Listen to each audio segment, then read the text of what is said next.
ভাৰতীয় জ্ঞান পৰম্পৰা বিষয়ক আজিৰ ৰাষ্ট্ৰীয় আলোচনা চক্ৰৰ মঞ্চত উপবিষ্ট এই মহাবিদ্যালয়ৰ সন্মানীয় অধ্যক্ষ ডক্টৰ বিৰিঞ্চি কুমাৰ দাস মহোদয়,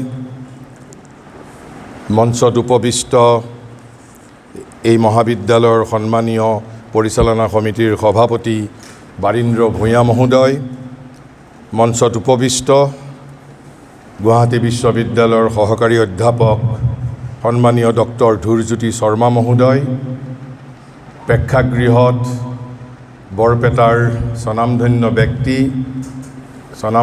ব্যক্তি বৰপেটাৰ বিদ্বান ব্যক্তি, অসমৰ বিদ্বান ব্যক্তি অক্ষয় মিশ্ৰ মহোদয় প্ৰমুখ্যে এই মহাবিদ্যালয়ৰ সমূহ অধ্যাপক অধ্যাপিকাবৃন্দ আৰু বিভিন্ন স্থানৰ পৰা এই আলোচনা চক্ৰত অংশগ্ৰহণ কৰিবলৈ অহা আলোচকবৃন্দ, বিদ্যাৰ্থীসকল, গৱেষকসকল, মই বক্তৃতাৰ আৰম্ভণিতেই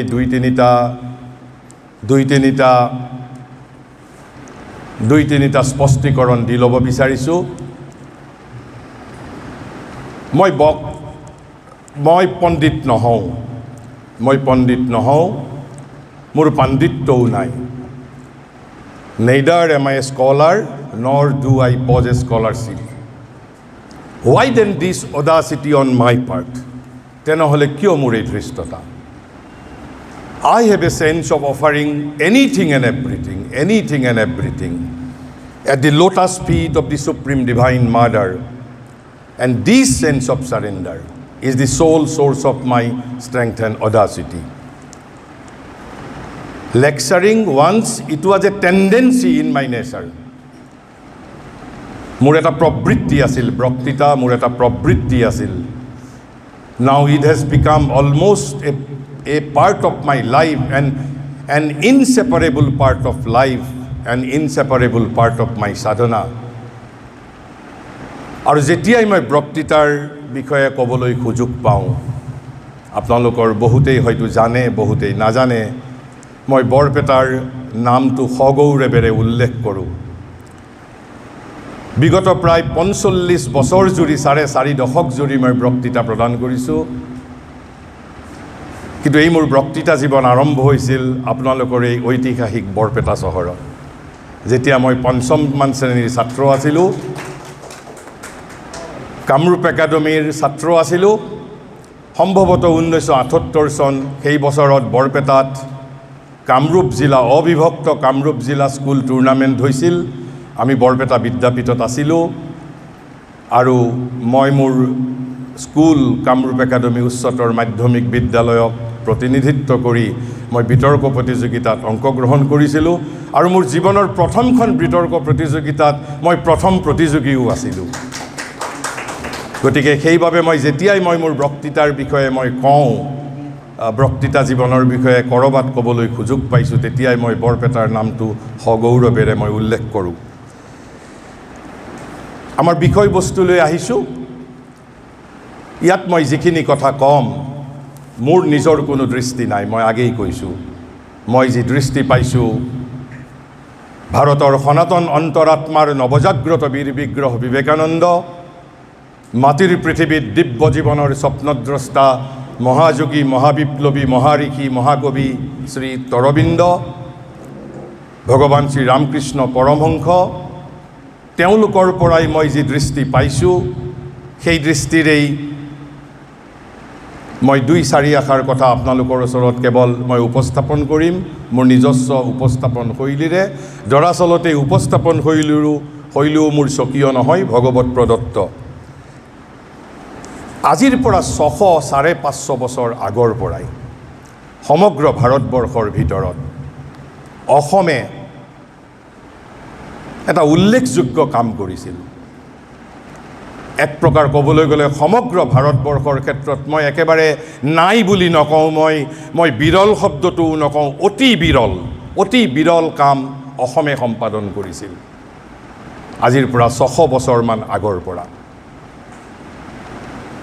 অসমৰ বৈষ্ণৱ মহাপুৰুষসকলে উইদাউট এনি এক্সেপশ্যন, প্ৰত্যেকগৰাকী বৈষ্ণৱ মহাপুৰুষে একেবাৰে মাধৱ কন্দলী অনন্ত কন্দলীৰ পৰা আৰম্ভ কৰি শংকৰদেৱ মাধৱদেৱলৈ তেওঁলোকৰ সৃষ্টিৰ পাতে পাতে এক প্ৰকাৰ ক'বলৈ গ'লে অনাৱশ্যকভাৱে ভাৰত বন্দনা উইদাউট এনি এক্সেপশ্যন আৰু এই যিটো ভাৰত বন্দনা 1500 শতিকাত 1400 শতিকাত 1500 শতিকাত সমগ্ৰ ভাৰতবৰ্ষৰ ক্ষেত্ৰত বিৰল মই কৈছোঁ বিৰল মই অতি বিৰল বুলি কৈছোঁ মই নাই বুলি মই দাবী নকৰোঁ কিন্তু অতি বিৰল কি প্ৰয়োজন আছিল তেওঁলোকৰ শংকৰদেৱে 43 বাৰ ভাৰতবৰ্ষৰ নাম উল্লেখ কৰিছে তেওঁলোকৰ আধ্যাত্মিক সৃষ্টিৰ পাতে পাতে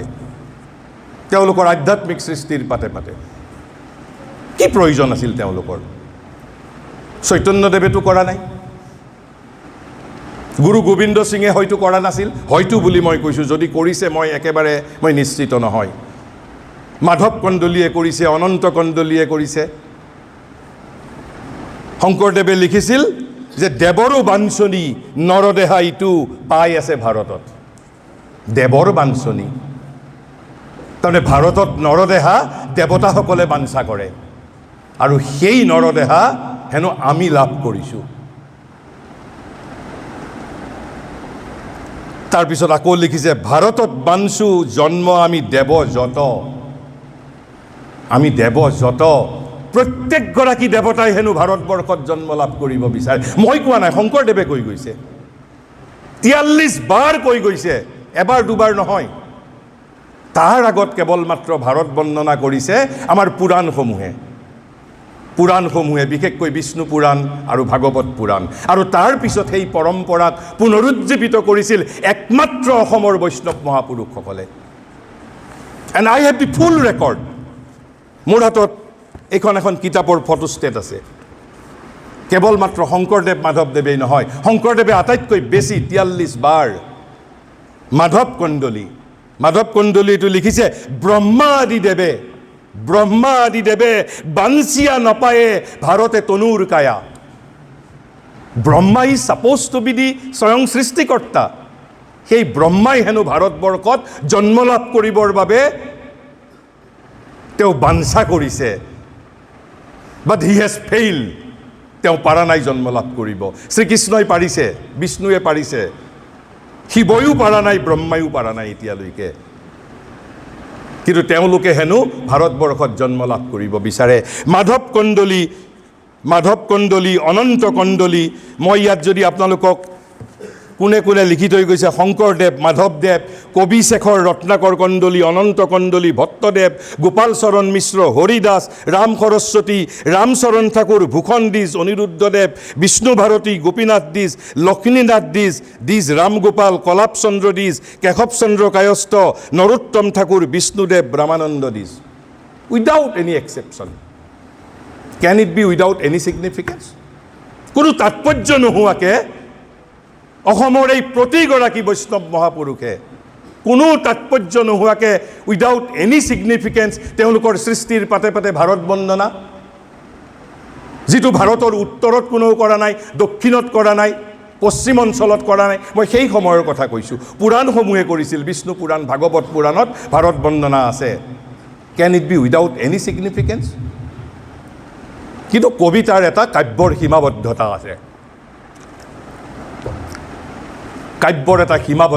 আছে কাব্যত সকলো বস্তু ৰহস্যজনকভাৱে মিষ্টিকেলি ৰিপ্ৰেজেণ্টেড হয় আৰু আমাৰ আজি বিষয় হ'ল ভাৰতীয় জ্ঞান পৰম্পৰা সাৰ্বজনীন আৰু সমসাময়িক প্ৰাসংগিকতা ইউনিভাৰ্চেল এণ্ড কণ্টেম্পৰাৰী ৰেলিভেঞ্চ মই কৈছোঁ আন একো যদি প্ৰাসংগিকতা নাই আন একো যদি ভাৰতীয় জ্ঞান পৰম্পৰাৰ তাৎপৰ্য নাই in my humble opinion, the decoding of this very significance is the very relevance of Indian knowledge system. Decoding of this significance, of this glorification of India by all the Vaishnavite saints, without any exception. Decoding তাৰ যদি আমি এই তাৎপৰ্য কাব্যত তেওঁলোকে যিটো ভাৰত বন্দনা কৰিছিল তাক যদি আমি পাঠোদ্ধাৰ কৰিব পাৰোঁ decoding of this very significance because it can't be without any significance. তাৎপৰ্য নোহোৱাকে অসমৰ যদি এজনে কৰিলেহেঁতেন ঠিক আছে আমি ক'ব পাৰিলোহেঁতেন it is his personal passion without any exception কিন্তু অসমৰ বিদ্বৎ সমাজে এই কথাটোৰ প্ৰতি অসমৰ নৱপ্ৰজন্মক কিন্তু কোনোদিনেই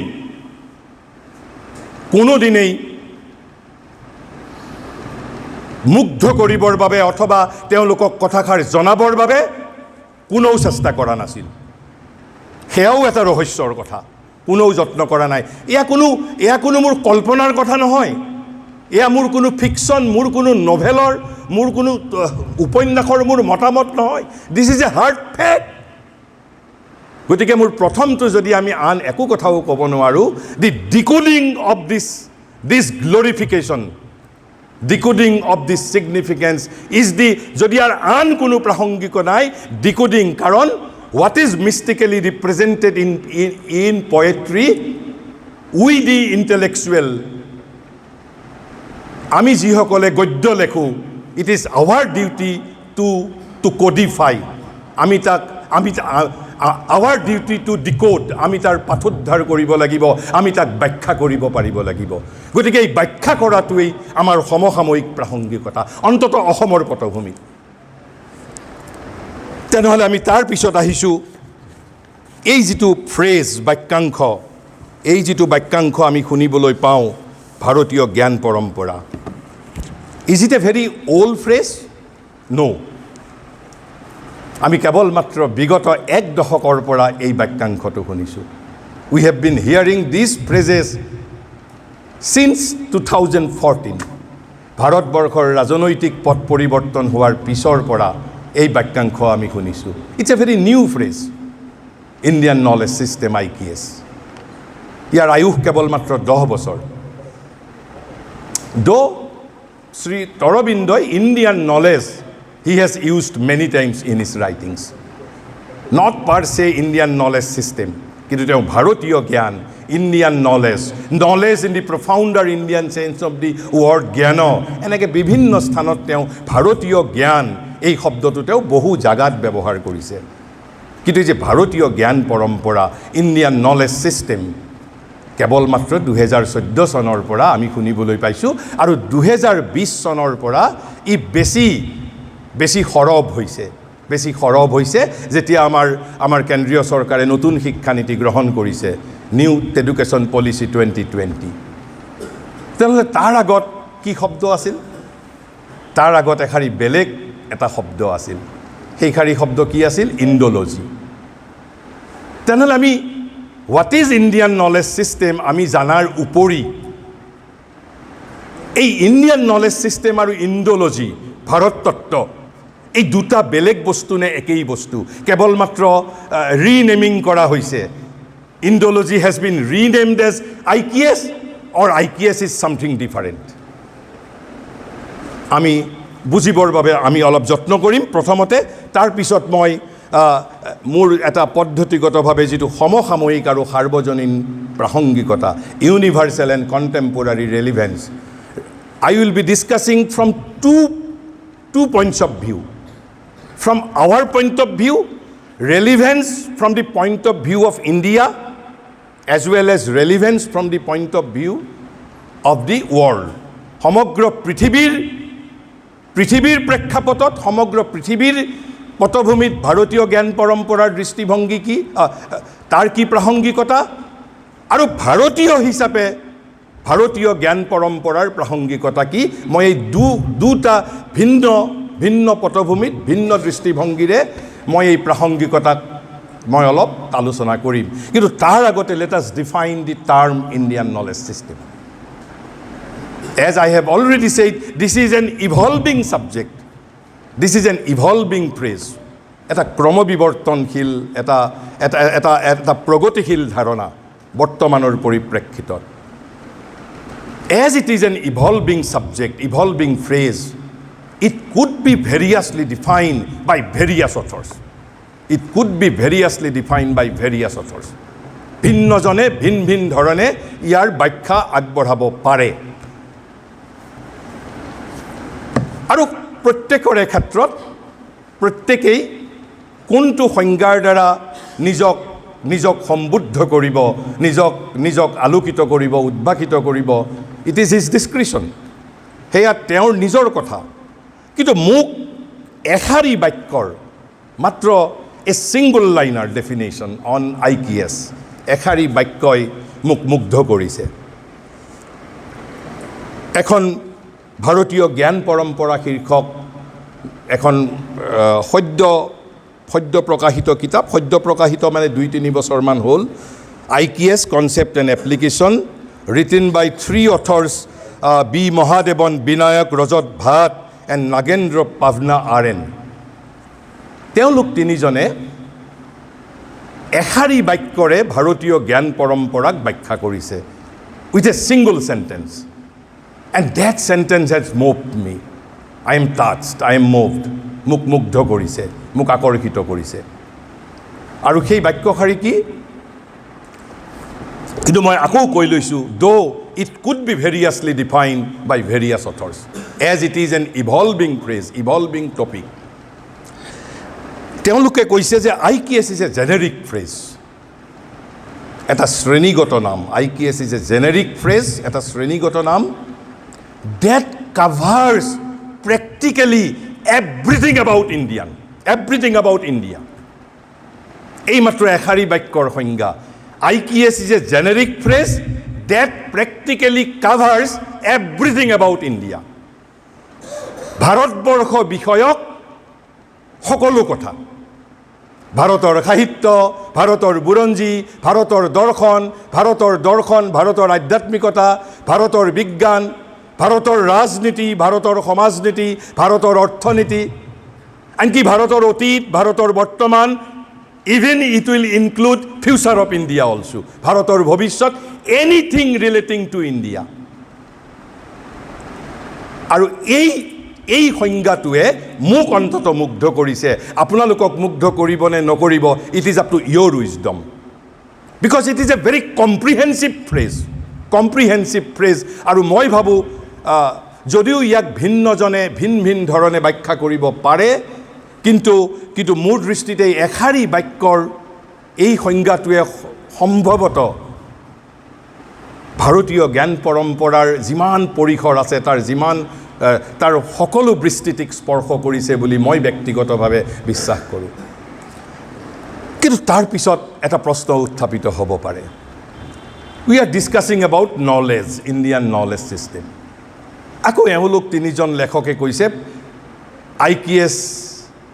IKS is a generic phrase that covers practically everything about India. Why? যদি আমাক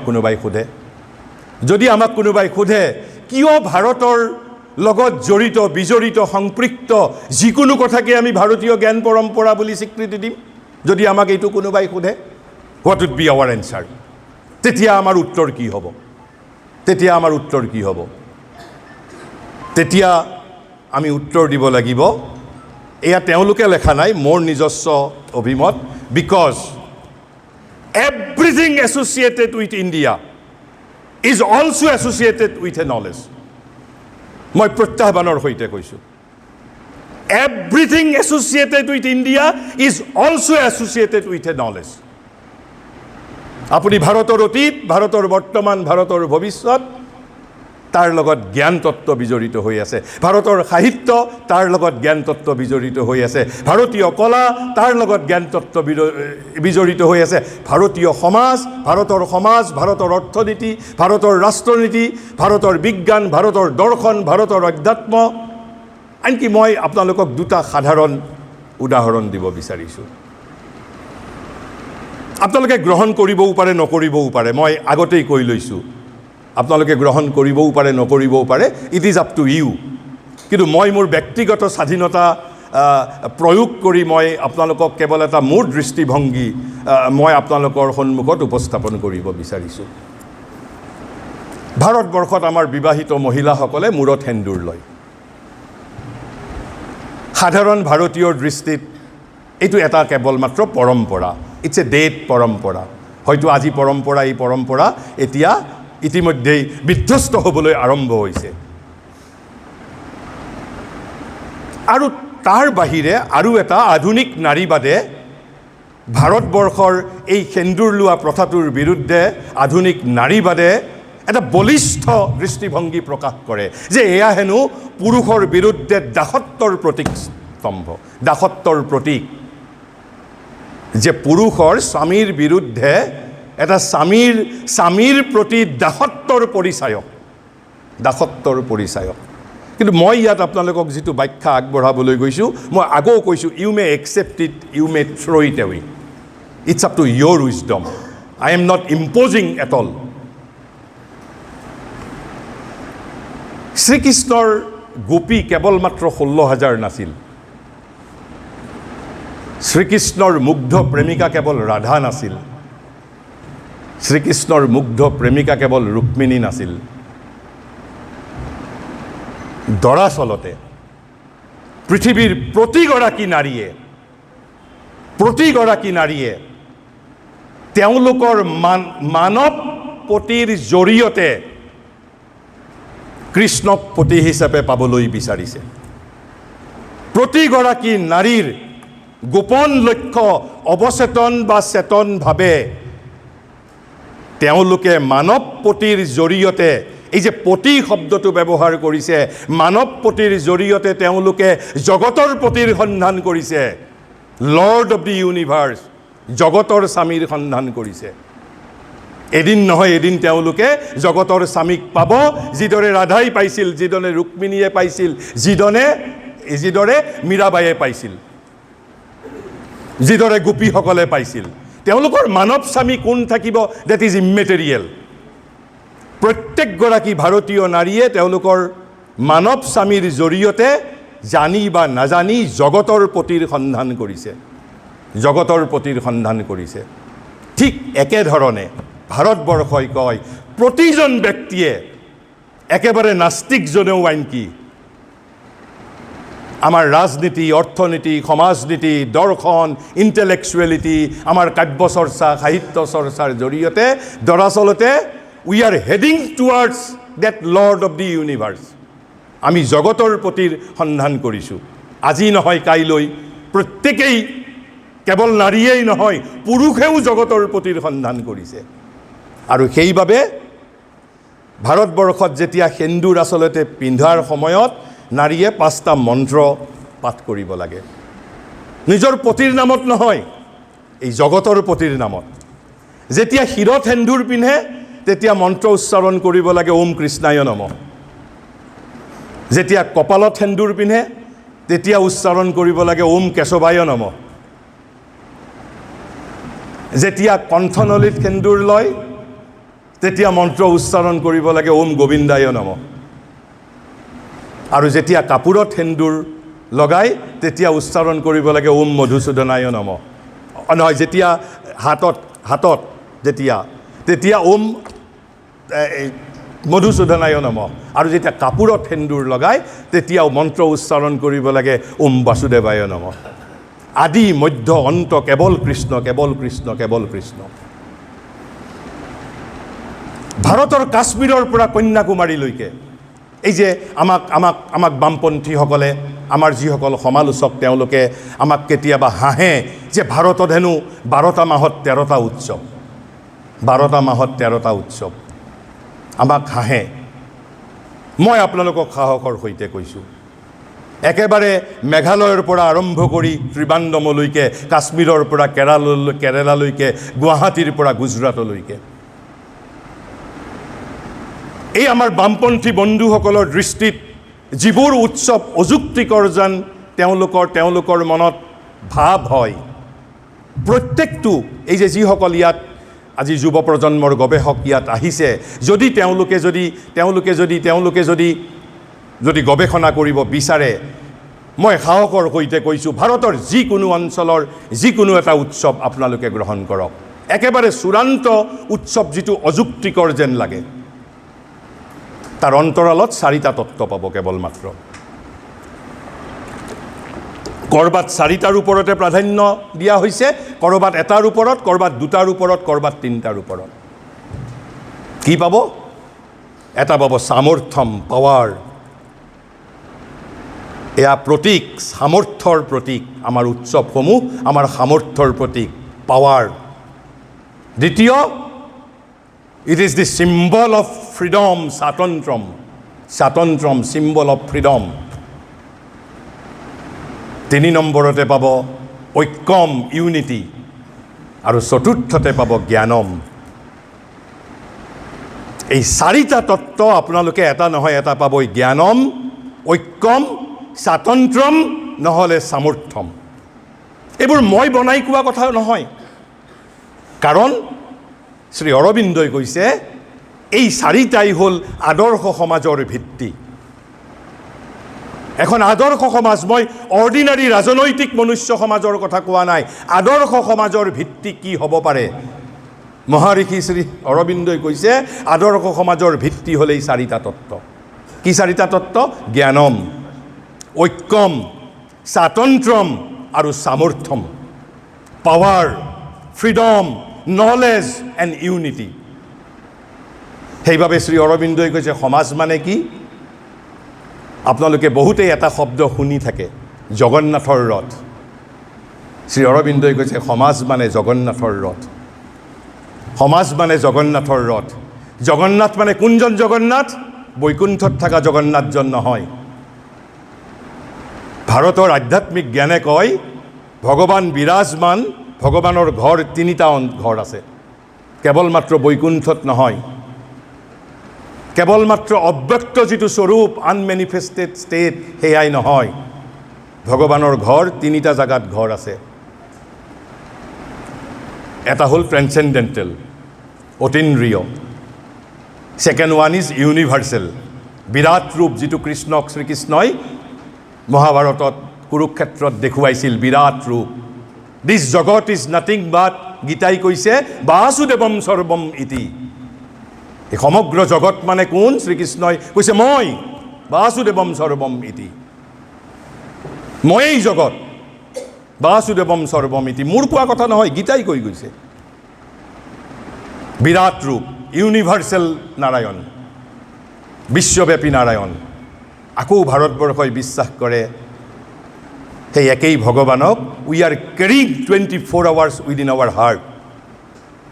গীতাৰ 18 নম্বৰ অধ্যায়ৰ 61 নম্বৰ শ্লোকত কি কৈছে? ঈশ্বৰ সৰ্বভূতানাং হৃদ্দেশে অৰ্জুন তিষ্ঠতি। উই আৰ কেৰিং, কৈছে ভগৱানৰ এই 3টা স্থান আছে, transcendental divine, universal divine and individual divine, divine who dwells within me. ঠিক যিদৰে ব্যক্তিৰ ভিতৰত আছে, শ্ৰী অৰবিন্দই কৈছে সমষ্টিৰ ভিতৰতো ভগৱান আছে। সমষ্টিৰ ভিতৰতো ভগৱান আছে। কৈছে society is nothing but group soul, individual soul, society is group soul, সমষ্টি আত্মা। দুটা একেই বস্তু। ইণ্ডিভিজুৱেলো living power of eternal truth আৰু কালেক্টিভ সোলো living power of the eternal truth. কেৱল মোৰ আত্মা ব্যষ্টি আত্মা, সমাজৰ আত্মা সমষ্টি আত্মা। ঠিক যি ধৰণে মোৰ ভিতৰত ভগৱান আছে, সমাজৰ ভিতৰতো ভগৱান আছে। আৰু শ্ৰী অৰবিন্দই কৈছে তেনেহ'লে সমাজ কি? কৈছে মনুষ্য সমাজৰ অন্তৰাত্মা ভগৱানৰ বাহন। মনুষ্য সমাজৰ অন্তৰাত্মা, মনুষ্য সমাজৰ অন্তৰস্থ যিজন শ্ৰীকৃষ্ণ, তেওঁৰ বাহন জগন্নাথৰ ৰথ। এই যে জগন্নাথৰ ৰথ বুলি কৈ থাকোঁ, জগন্নাথৰ ৰথ এটা হ'ল প্ৰতীক। জগন্নাথৰ ৰথ মানেই হ'ল আইডিয়েল ছ'চাইটি, ভগৱানৰ বাহন। সমাজ ভগৱানৰ বাহন। আৰু এই বাহনৰ 4টা চাকা বুলি মহাঋষিয়ে কৈছে। এই 4টা চাকা MRF কোম্পানীৰ নহয়, JKF টায়াৰ নহয়। কৈছে এই 4টা চকাৰ এটা হ'ল জ্ঞানম, এটা সামৰ্থ্যম, এটা ঐক্যম, এটা স্বাতন্ত্ৰ্যম। আৰু ভাৰতৰ যিকোনো সাহিত্য কওক, সমাজ কওক, ৰাজনীতি কওক, এই 4টা তত্ত্বই বিজড়িত হৈ আছে। আৰু সেইবাবেই এই লেখক 3জনে সম্ভৱতঃ কৈছে IKS is a generic phrase that covers practically everything about India. Why? Because everything associated with India is also associated with India. Though the very phrase could be defined by various authors in various ways, as it is an evolving subject. তাৰপিছত তেওঁলোকে লিখিছে যে for a nation with more than 5,000 years of recorded history abundant cultural and archaeological artifacts, literature, and social and community practices defining what constitute Indian knowledge, it's itself a huge challenge. সঁচাই ডাঙৰ প্ৰত্যাহ্বান। ভাৰতবৰ্ষ নবীন ৰাষ্ট্ৰ নহয়, 10,000 বছৰ 20,000 বছৰ পুৰণি ৰাষ্ট্ৰ। তাৰ মাজত এই প্ৰচুৰ সাহিত্য, প্ৰচুৰ সাংস্কৃতিক উপাদান, সম্প্ৰদায়, সমাজ, আমাৰ ব্ৰহ্মাণ্ড তত্ত্ব, কসমোলজি, ভাৰতবৰ্ষততো মহাভাৰতৰ ক্ষেত্ৰতো কোৱা হয় যে মহাভাৰতত যি নাই সেয়া জগততেই নাই। তেনে অৱস্থাত গতিকে ভাৰতীয় জ্ঞান পৰম্পৰা ব্যাখ্যা কৰাটো ইমান সহজ কথা নহয়। অন্তত মই ভাৰতীয় জ্ঞান পৰম্পৰাৰ বিষয়ে মোক 5,000 জন্মও মোৰ বাবে ইট উইল বি ইনসাফিচিয়েণ্ট। 5,000 বাৰ্ডছ, মই কেৱল 5,000 ঘণ্টাৰ কথা কোৱা নাই, 5টা বক্তৃতাৰ কথা কোৱা নাই। ইভেন 5,000 বাৰ্ডছ, মই 5,000 জন্মগ্ৰহণ কৰিলেও ভাৰতীয় জ্ঞান পৰম্পৰাৰ বিষয়ে সকলো কথা খুটি নাটি ক'ব পৰা মোৰ অন্তত ব্যক্তিগতভাৱে সাধ্যৰ ভিতৰত নাই। Why? Because Indian knowledge like Brahman, it is almost infinite, অনন্ত। ব্ৰহ্মণ যিদৰে অনন্ত, ভাৰতীয় জ্ঞান পৰম্পৰাও অলমষ্ট অনন্ত, ইনফাইনাইট। তেনেহ'লে যদি কোনোবাই আমাক সোধে, মই ইয়াত যিসকল নবীন গৱেষক আছে, what would be the ambit of IKS, তেনেহ'লে আমাৰ ভাৰতীয় জ্ঞান পৰম্পৰাৰ পৰিধি কি হ'ব? আমি কি পৰিধি? ইতিমধ্যে কৈছোঁ practically covers everything about India. কৈছে literature, culture, social practices, historical evidence and other such knowledge asset available in all Indian language as well as in dialects. আনকি প্ৰতিটো উপভাষা, কথিত ভাষা, প্ৰতিটো ভাৰতীয় ভাষাত, একেবাৰে মিজোৰামৰ ভাষাৰ পৰা, মেঘালয়ৰ ভাষাৰ পৰা, গুজৰাটৰ ভাষাৰ পৰা আৰম্ভ কৰি কৈছে লেংগুৱেজ এজ ৱেল এজ ডায়েলেক্টছ, য'তেই নলেজ এছেটছ আছে সেই সকলোবোৰেই ভাৰতীয় জ্ঞান পৰম্পৰাৰ অন্তৰ্ভুক্ত। বিশাল পৰিধি, অলমষ্ট অনন্ত, ইনফাইনাইট, অলমষ্ট ইনফাইনাইট। তাৰপিছত যদি কোনোবাই সোধে ইয়াৰ সময়, টাইম ডাইমেনশ্যন, টাইম ডাইমেনশ্যন। আৰু এটা কথা মনত ৰাখিব লাগিব, যিকোনো সমাজেই আচলতে জ্ঞান কণ্টিনিউৱাছলি জ্ঞানৰ চিন্থেচিছ কৰি থাকে, আৰু সেইবাবে পাষ্ট, প্ৰেজেণ্ট এণ্ড ফিউচাৰ আমি গোটেইকেইটাকেই আমি ভাৰতীয় জ্ঞান পৰম্পৰাৰ মাজত, পৰিধিৰ মাজত সন্নিৱিষ্ট কৰিব লাগিব। কৈছে the other aspect of the issue is the time dimension. The knowledge is continuously synthesized by any society. Knowledge assets available in India from the prehistoric times to the present day. অৰ্থাৎ 25 February, আজি যিটো 25 March 2025লৈকে, even future of India will be covered. This is the time dimension. তেনেহ'লে যদি এতিয়া আমাক কোনোবাই সোধে what is the distinction between Indology and IKS, কাৰণ এই 10 বছৰৰ আগত যিটো শব্দ ব্যৱহৃত হৈছিল, জনপ্ৰিয় আছিল, সেইটো হ'ল ইণ্ডোলজি। ইণ্ডোলজিৰ লগত ভাৰতীয় জ্ঞান পৰম্পৰাৰ পাৰ্থক্য কি? Indology also' known as South Asian studies. আচলতে ইণ্ডোলজি শব্দটোৱে প্ৰথম তাৰ যিটো পাৰ্থক্য, কেৱল মাত্ৰ ভাৰত তত্ত্বকেই নুবুজায়। It is practically a South Asian studies, দক্ষিণ পূব এছিয়া বিষয়ক অধ্যয়ন, প্ৰথমটো পাৰ্থক্য। But Indian knowledge system practically covers everything about India only. তাৰপিছত দ্বিতীয় ডিফাৰেঞ্চটো হ'ল is the academic study. But Indian knowledge system is academic as well as any study relating to India will be considered as Indian knowledge system. Not only academic study, even it could be studied outside universities, and that will be regarded as Indian knowledge system. Study relating to Indian knowledge system. গতিকে তাৰ 2 number পাৰ্থক্যটো হ'ল Indology is only an academic study. South Asian studies. An academic study of what? academic study of history, cultures, language and literature. Only these 4 aspects are covered. কি আমাৰ বুৰঞ্জী, ইতিহাস, সংস্কৃতি, ভাষা আৰু সাহিত্য। ভাষা, সাহিত্য, সংস্কৃতি আৰু হ'ল আমাৰ ইতিহাস। ভাৰত তত্ত্ব যিটো আচলতে সাউথ এছিয়ান ষ্টাডিজ, এই 4টা বস্তুহে অন্তৰ্ভুক্ত হৈ আছে। আৰু এই যে আমি ভাৰত তত্ত্ব হিচাপে ভাৰত বিষয়ক, তাকো যিটো ভাৰতৰ ইতিহাস, ভাৰতৰ সংস্কৃতি, ভাৰতৰ ভাষা, ভাৰতৰ সাহিত্য আমি কি ধৰণে অধ্যয়ন কৰিম? Within the purview of Indology as such is a subset of Asian studies. Subset of Asian studies মানে এটা তাৰ উপাদান হিচাপে, এছিয়া বিষয়ক অধ্যয়নৰ এটা উপাদান হিচাপেহে ভাৰত তত্ত্বত আমি ভাৰত বিষয়ক কথা আলোচনা কৰিম। আৰু সেয়াও ভাৰতৰ সংস্কৃতি, ভাৰতৰ ভাষা, ভাৰতৰ সাহিত্য আৰু ভাৰতৰ ইতিহাস।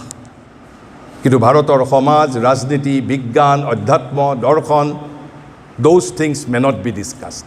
গতিকে মই সাধাৰণভাৱে এই যে ইণ্ডোলজিতকৈ IKS is a comprehensive term. It covers practically everything about India. আৰু তেতিয়াহ'লে এই যিটো আমি 3টা ফ্ৰেজ, এই 3টা ফ্ৰেজৰ লগত 3টা শব্দ বিজড়িত হৈ আছে। 3টা শব্দ বিজড়িত হৈ আছে, ইণ্ডিয়ান, নলেজ আৰু ছিষ্টেম। মই নলেজৰ বিষয়ে মই ক'বলৈ নাযাওঁ, এইটো একেবাৰে পূৰ্ণ পৰ্যায়ৰ বক্তৃতা। Knowledge in the profounder Indian sense of the world জ্ঞান, what is knowledge, what is information, what is wisdom. আমি সকলোবোৰকে একাকাৰ কৰি পেলাওঁ আমাৰ একাডেমিক ষ্টাডিজত। আমাৰ বাবে information, knowledge, wisdom and the profounder sense of the Indian world জ্ঞান।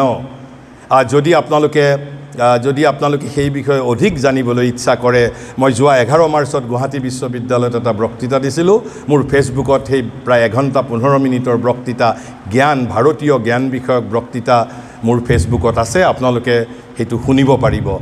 কিন্তু তাৰ প্ৰথম ৱৰ্ডটো হ'ল ইণ্ডিয়ান, ভাৰতীয়, ভাৰত মানে কি? ভাৰত মানেও ক'বলৈ গ'লে বহু বিস্তৃতভাৱে ক'ব লাগিব।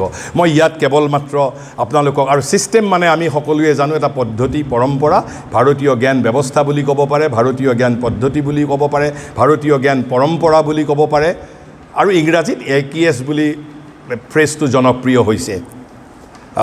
গতিকে কিন্তু মই ভাৰত বুলি ক'লে, আৰু যিটো ভাৰতীয় জ্ঞান পৰম্পৰাৰ অধ্যয়নৰ সৈতে বিজড়িত, তাৰ পৰিধিৰ সৈতে বিজড়িত, মই ভাৰত মানেনো কি, মই এটা বিশেষ দৃষ্টিকোণৰ পৰা কেৱল মাত্ৰ মই খুব সংক্ষেপে প্ৰথম আলোচনা কৰি ল'ব বিচাৰিছোঁ। তাৰপিছত মই সমসাময়িক আৰু সাৰ্বজনীন প্ৰাসংগিকতাৰ বিষয়ে ক'বলৈ খুজিম। শ্ৰী অৰবিন্দই তেওঁৰ ইণ্ডিয়ান ৰেনেইছান্স, ভাৰতৰ নৱজন্ম শীৰ্ষক গ্ৰন্থখনত প্ৰথমতে সুধিছে, what is this ancient spirit and characteristic soul of India? ভাৰতৰ এই পুৰাতন প্ৰকৃতি কি? আমি ভাৰত বুলি ক'লে আচলতে কি বুজোঁ? যদি ভাৰতীয় জ্ঞান পৰম্পৰাই দৰাচলতে ভাৰতৰ বিষয়ে কোনকেইটা বস্তু আচলতে আমাৰ গৱেষণাৰ অন্তৰ্ভুক্ত হ'ব? শ্ৰী অৰবিন্দই প্ৰথম কৈছে যে ভাৰতৰ পুৰাতন প্ৰকৃতি বা ভাৰতৰ যিটো বিশিষ্ট আত্মা, তাৰ 3টা শক্তি আছিল। মই সেই 3টা শক্তি কেৱল উল্লেখ কৰিম, মাত্ৰ এশাৰী বাক্য কৈ, মই অধিক ব্যাখ্যা কৰিবলৈ নাযাওঁ। প্ৰথমটো কথা, যিটো আধুনিক সমাজে পৰিত্যাগ কৰিছে, যিটো আধুনিক সমাজে ইতিমধ্যে পৰিত্যাগ কৰিছে, সেইটোৱে হ'ল ভাৰতৰ প্ৰথমটো শক্তি। শ্ৰী অৰবিন্দই লিখিছে, তেওঁৰ এছেছ অন দি গীতাত লিখিছে, modern mind has exile from their practical motive power. কৈছে আমি আমাৰ জীৱনৰ পৰা, কৈছে আধুনিক মানুহে 2টা বস্তু, কৈছে হেজ এক্সাইল 2 ইম্পৰ্টেণ্ট থিংছ। আৰু তেওঁৰ মতে সেই 2টা বস্তুৱেই master conceptions of the Gita. সেই 2টা বস্তু কি? প্ৰথমটো কৈছে god or the spirituality. Modern mind has exiled, নিৰ্বাসিত কৰিছে। প্ৰথমটো গড অৰ দি ইনফাইনাইট, ভগৱান অথবা অনন্ত আমি যাক কওঁ। আৰু দ্বিতীয় ৱৰ্ডটো কৈছে god state or the spirituality. অৰ্থাৎ ভগৱান আৰু অধ্যাত্ম, অনন্ত আৰু অধ্যাত্ম, এই দুটা বস্তু আধুনিক মানুহে from their practical motive power has already exile. অথচ তেওঁ কৈছে গীতাৰ এই দুটাই কেন্দ্ৰীয় বিষয় তত্ত্ব, ভগৱান আৰু যদি অধ্যাত্ম, এই দুটাক যদি আমি অধ্যয়ন নকৰোঁ তেনেহ'লে গীতা অধ্যয়নৰ কোনো সাৰ্থকতা নাই। গতিকে সেইবাবে তেওঁ প্ৰথমতেই কৈছে যে spirituality is indeed the master key of Indian mind. Spirituality is the master key of Indian mind. Master key বুলি কৈছে? আমি ইয়াতে ভাৰতীয় জ্ঞান পৰম্পৰা পাঠোদ্ধাৰ কৰিব আহিছোঁ, ভাৰতীয় জ্ঞান পৰম্পৰা। But do you have the key? Do you have the কি? আপোনালোকক এপাত চাবি লাগিব নে নালাগিব যে ভাৰতীয় জ্ঞান পৰম্পৰাৰ যিটো তালা, সেই তালাটো খুলিবৰ বাবে? আৰু আমাক এনেকুৱা এপাত চাবি লাগিব যিপাত চাবিৰে প্ৰত্যেকটো তালা খুলিব পাৰোঁ। মাষ্টাৰ কি? ভাৰতীয় সাহিত্যৰ তালা, ভাৰতীয় শিল্পৰ তালা, ভাৰতীয় দৰ্শনৰ তালা, ভাৰতৰ সমাজ ব্যৱস্থাৰ তালা। আমি ভাৰতীয় জ্ঞান পৰম্পৰা, we are here to decode Indian knowledge system. We must have the key and we must have the master key so that I can unlock all the keys, all the locks. Sri Aurobindo কৈছে there is a master key. And what is that? Spirituality is the master key of Indian mind. কৈছে ভাৰতীয় মনৰ সঁচাৰ কাঠি। কৈছে এই চাবিপাতেৰে ভাৰতৰ সকলো ৰহস্য উদ্ঘাটন কৰিব পৰা যাব। প্ৰথমটো ভাৰত শক্তি, the power of India is spirituality. And without this master key, you cannot get into the heart of India. ভাৰতৰ মৰ্মস্থলত আমি উপনীত হ'ব নোৱাৰোঁ without the master key of spirituality. But what is spirituality? Spirituality is not intellectuality. Spirituality is not morality. Spirituality is not religiosity. আমি সেই বিষয়ে ব্যাখ্যা কৰিবলৈ নাযাওঁ। গতিকে প্ৰথমটো শক্তি হ'ল ভাৰতৰ আধ্যাত্মিকতা। কৈছে the sense of the infinite is native to it. কৈছে আমাৰ সহজাত, অনন্তৰ বোধ আমাৰ সহজাত। আপুনি যদি আজি হাৰ্ভাৰ্ড ইউনিভাৰ্চিটিৰ সমাজতত্ত্বৰ অধ্যাপকক, কেম্ব্ৰিজ ইউনিভাৰ্চিটিৰ সমাজতত্ত্বৰ অধ্যাপকক, অক্সফৰ্ডৰ সমাজতত্ত্বৰ অধ্যাপকক যদি কয় যে গড ইজ ইনফাইনাইট, তেওঁলোকে ক'ব হোৱাট ইজ দিছ? অনন্ত কি কথা অনন্ত? তেওঁক যদি কয় যে there is a soul within us, তেওঁলোকে ক'ব ঠিক আছে, আমি শৰীৰটো কাটো, ক'ত চ'ল আছে মোক দেখুৱাই দিয়া। কিন্তু ভাৰতৰ যদি এজন মই অশিক্ষিত মানুহক যদি কওঁ ভগৱান হেনো অনন্ত, কোনো আচৰিত নহয়। আমি যদি কওঁ যে তোমাৰ ভিতৰত এটা আত্মা আছে, ভাৰতৰ অশিক্ষিত মানুহজনো আচৰিত নহয়, বৰং আচৰিত হ'ব পাৰে শিক্ষিতসকল, যুক্তিবাদীসকল, বস্তুনিষ্ঠসকল, বিজ্ঞান মনস্কসকল। কিন্তু ভাৰতৰ অশিক্ষিত মানুহে আশ্চৰ্যবোধ নকৰে। সেইবাবে শ্ৰী অৰবিন্দই কৈছে the sense of the infinite is native to it, native to it. কিন্তু তাৰপিছত শ্ৰী অৰবিন্দই কৈছে এই আধ্যাত্মিকতাৰ বিকাশ, সমৃদ্ধি, মাটিত যদি তাৰ ভিত্তি নাই, মাটিত ভিত্তি নাথাকাকৈ আধ্যাত্মিকতা বিকশিত জানো হ'ব পাৰে? কৈছে যিবোৰ আমাৰ পৰ্বতৰ শিখৰবোৰৰ ভিত্তি কি ভূমিত নাই নেকি? পৰ্বতৰ শিখৰবোৰ সপোনৰ ভোজবাজিৰ দৰে ওলাইছে নেকি? সেইবাবে মহাঋষিয়ে লিখিছে কিন্তু এয়াই ভাৰতৰ অন্তৰাত্মাৰ সমগ্ৰ নাছিল, অৰ্থাৎ আধ্যাত্মিকতাই ভাৰতৰ অন্তৰাত্মাৰ সমগ্ৰ নহয়। কৈছে এয়াই সমগ্ৰ হ'বও নোৱাৰে। পাৰ্থিৱ লোকত আধ্যাত্মিকতাৰ যি প্ৰকাশ সি শূন্যত উপজিব নোৱাৰে। আমাৰ পৰ্বতৰাজিৰ শিখৰবোৰ সপোনৰ ভোজবাজিৰ দৰে বাৰু মেঘৰ জঠৰৰ পৰা ওলাইছে নেকি? যে মেঘৰ পেটৰ পৰা ওলাইছে নেকি? আমাৰ যিবোৰ কি কয় পৰ্বতৰ শিখৰবোৰ, মাটিৰ ওপৰত জানো সেইবোৰৰ প্ৰতিষ্ঠা নাই?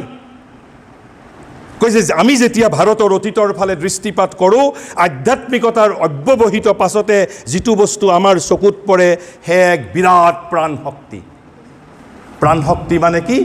ক্ৰিয়েটিভিটি, সৃজনৰ শক্তি। প্ৰাণশক্তি মানে কি? কৈছে জীৱনৰ অফুৰন্ত সামৰ্থ্য আৰু আনন্দৰ খেলা, সৃজনশীল কৰ্মত প্ৰায় এক কল্পনাতীত প্ৰাচুৰ্য। শ্ৰী অৰবিন্দই দুটা এডজেক্টিভ ব্যৱহাৰ কৰিছে। কৈছে হাৰ অলমোষ্ট আনইমাজিনেবলি প্ৰলিফিক ক্ৰিয়েটিভনেছ। আনইমাজিনেবলি প্ৰলিফিক ক্ৰিয়েটিভনেছ, আনইমাজিনেবলি প্ৰলিফিক ক্ৰিয়েটিভনেছ। এই মই আনইমাজিনেবলি প্ৰলিফিক ক্ৰিয়েটিভনেছ মই তাৰ আজি ব্যাখ্যা কৰিবলৈ নাযাওঁ। আপোনালোক স্তম্ভিত হ'ব। 5000 বছৰ জুৰি ভাৰতবৰ্ষই কেৱল সৃষ্টি কৰিছে, কোনোফালে বাদ দিয়া নাই, ক্লান্তি নাই, শান্তি নাই। মই সেই বিষয়ে কেতিয়াবা এই ভাৰতৰ বিশিষ্ট তিনিটা অন্তৰাত্মাৰ বিষয়ে যদি ব্যাখ্যা কৰোঁ তেতিয়া পৃথকভাৱে ব্যাখ্যা কৰিম। মই কেৱল মাত্ৰ সাধাৰণভাৱে এটা ধাৰণা দিছোঁ, what is Indian, what is the power of India. গতিকে কৈছে আমি যেতিয়া অতীতৰ ফালে দৃষ্টিপাত কৰোঁ তেনে কৈছে যে but this was not and could not be her whole mentality, her entire spirit. তেনেহ'লে তাৰ মেইন কৈছে যে when we look at the past of India what strikes us next is her stupendous vitality, প্ৰাণ শক্তি, vitality. After spirituality at the base it was vitality, প্ৰাণ শক্তি, creativity, vitality that is to say creativity. তেনেহ'লে তাৰপিছত কৈছে যে কিন্তু এই চৰম আধ্যাত্মিক বোধ আৰু জীৱনী শক্তিৰ এই প্ৰাচুৰ্য তথা জীৱন তথা সৃজনৰ আনন্দ এয়াও ভাৰতৰ সমগ্ৰ নাছিল। তাহলে এই দুটাৰ মাজত মধ্যস্থতা কোনে কৰিছিল? ওপৰৰ আধ্যাত্মিকতা আৰু তলত সৃজনৰ আনন্দ, আনইমাজিনেবলি প্ৰলিফিক ক্ৰিয়েটিভনেছ, এই দুটাৰ মাজত মধ্যস্থতা কোনে কৰিছিল? What was mediating between this two? Shri অৰবিন্দই কৈছে ভাৰতৰ অন্তৰত আছিল আন এক তৃতীয় ভাৱধাৰা, সেয়া ভাৰতৰ সমৰ্থ তথা সবল বিচাৰ বুদ্ধি, ইণ্টেলেকচুৱেলিটি। এই যে অতীত ভাৰতৰ অপৰূপ সংস্কৃতি গঢ়ি উঠিছিল এইদৰে, ওপৰত আধ্যাত্মিকতা, তলত তলত তলত প্ৰাণ শক্তি, আনইমাজিনেবলি প্ৰলিফিক ক্ৰিয়েটিভনেছ, আৰু এই দুটাৰ মাজত মধ্যস্থতা কৰিছিল ইণ্টেলেকচুৱেলিটি। কেনেকুৱা ইণ্টেলেকচুৱেলিটি? কৈছে সবল তথা সমৰ্থ বিচাৰ বুদ্ধি। মই কেৱল মাত্ৰ কেনেকুৱা ইণ্টেলেকচুৱেলিটি? ভাৰতবৰ্ষই এই যে আমি বিশেষকৈ ধ্ৰুপদী সাহিত্যৰ সংস্কৃত যুগ বুলি যিটো কওঁ, কৈছে কি বিষয়ত শাস্ত্ৰ ভাৰতবৰ্ষত নাই? এই যে ভাৰতীয় জ্ঞান পৰম্পৰা বুলি কওঁতে হাতী কেনেকৈ প্ৰতিপালন কৰিব লাগে, ঘোঁৰা কেনেকৈ প্ৰতিপালন কৰিব লাগে, ভাৰতে যি ধৰণে ব্ৰহ্মণৰ কথা কৈছে সেই ধৰণে হাতী কেনেকৈ পালন কৰিব লাগে সেই বিষয়েও শাস্ত্ৰ লিখিছে। আনকি শৃংগাৰ ৰসৰ ওপৰতো শাস্ত্ৰ আছে ভাৰতত। আকৌ কেনেকৈ মানুহে সাযুজ্য মুক্তি লাভ কৰিব পাৰে সেই বিষয়েও ভাৰতৰ মাজত জ্ঞান আছে। আৰু কৈছে সেইবাবে ভাৰতৰ এই যিটো ইণ্টেলেকচুৱেলিটি, তাৰ যিটো তেওঁ ব্যাখ্যা কৰিছে, মই কেৱল মাত্ৰ তেওঁৰ নিজৰ ইংৰাজী ভাষাত মই কৈ দিছোঁ। কৈছে for the third power of the ancient Indian spirit was a strong intellectuality, at once austere and rich, robust and minute, powerful and delicate, massive in principle and curious in detail. যি ধৰণে massive in principle, যেনেকৈ তত্ত্বৰ প্ৰতি জিজ্ঞাসু, সেই ধৰণে সেই তত্ত্বৰ খুঁটিনাটি বস্তুৰ প্ৰতিও সমানেই মুগ্ধ। কৈছে massive in principle and curious in detail. কি বিষয়ৰ ওপৰত ভাৰতত শাস্ত্ৰ নাই? এই যে আমি ভাৰতীয় জ্ঞান পৰম্পৰা বুলি কওঁতে মই সাধাৰণভাৱে কেৱল মাত্ৰ এটা ধাৰণা দিছোঁ যে ভাৰতীয় জ্ঞান পৰম্পৰা মানে এই ভাৰতৰ আধ্যাত্মিকতা, ভাৰতৰ আনইমাজিনেবলি প্ৰলিফিক ক্ৰিয়েটিভনেছ, সৃজনৰ আনন্দ, জীৱনৰ সামৰ্থ্য, প্ৰাণ শক্তি, আৰু তৃতীয়টো হ'ল ষ্ট্ৰং ইণ্টেলেকচুৱেলিটি। এই তিনিটাৰ সমষ্টি মানেই ভাৰতবৰ্ষ। এই তিনিটাৰ যেতিয়া ভাটাই দেখা দিছে তেতিয়া ভাৰতৰ অধঃপতন হৈছে। এই তিনিটাত যেতিয়া জোৱাৰে দেখা দিছে তেতিয়াই ভাৰতবৰ্ষ উদ্ভাসিত হৈছে, ভাৰতবৰ্ষই তেতিয়াই নৱজন্ম লাভ কৰিছে। এতিয়া আমি আহিছোঁ তেনেহ'লে কণ্টেম্পৰাৰী এণ্ড ইউনিভাৰ্চেল ৰেলিভেঞ্চ। এইখিনি সময়ত মই এতিয়া আপোনালোকক অলপ বিৰক্ত কৰিব লাগিব। মই এষাৰ কথা ক'বলৈ গৈ আছোঁ যিষাৰ কথাই আপোনালোকক বিৰক্ত কৰিব, বিশেষকৈ অধ্যাপক অধ্যাপিকা শিক্ষিত শ্ৰেণীটোক। সমগ্ৰ পৃথিৱীৰ ভিতৰত ভাৰতৰ শিক্ষিত সমাজ, ভাৰতৰ অতি শিক্ষিত সমাজ, ভাৰতৰ আধুনিক মন সমগ্ৰ পৃথিৱীৰ জাতিসত্তাসমূহৰ ভিতৰত এটা অন্যতম ব্যতিক্ৰম আছে। আধুনিক যুগত আধুনিক ভাৰতীয় শিক্ষিত, আধুনিক ভাৰতৰ অতি শিক্ষিত, আধুনিক ভাৰতৰ পণ্ডিত, স্কলাৰ, অভিজাত শ্ৰেণী সমগ্ৰ পৃথিৱীৰ ভিতৰত এটা তেওঁলোকৰ মাজত এটা বিশেষ বৈশিষ্ট্য আছে আৰু সেই বিশেষ বৈশিষ্ট্যটো কি they are alienated from their own culture ভাৰতীয় সংস্কৃতিৰ সৈতে ভাৰতৰ মননশীলতাৰ সৈতে they have no relation at all they are hypnotized by the glamour of the European culture সন্মোহিত কিন্তু ভাৰতৰ অশিক্ষিত সমাজ নহয় ভাৰতৰ অশিক্ষিত সমাজ এতিয়াও ভাৰতীয় সংস্কৃতিৰ সৈতে সংপৃক্ত বিজড়িত স্পন্দিত আন্দোলিত হেন্দোলিত কিন্তু ভাৰতৰ শিক্ষিত সমাজ প্ৰমাণ কি তাৰ আজি যদি আপোনালোকৰ এইখন বিশ্ববিদ্যালয় এইখন মহাবিদ্যালয়ত কল্পনা কৰক হাৰ্ভাৰ্ড ইউনিভাৰ্চিটিৰ এজন অধ্যাপকে ভাষণ দিব বুলি যদি শুনা যায় মই ভাবো বৰপেটাত আপোনালোকৰ মহাবিদ্যালয়ত কোনো ভৰি থবৰ বাবে জাগা নাপাব কিয় আমি 200 বছৰ গোলাম আছিলো that has to be admitted আমি 200 বছৰ এবছৰ দুবছৰ নহয় 200 বছৰ গোলাম আছিলো we are hypnotized by the glamour of European culture এই প্ৰেক্ষাপটটো মনত ৰাখিব লাগিব এই যে কিয় why University Grants Commission is deliberately trying to impose Indian knowledge system on educated Indians.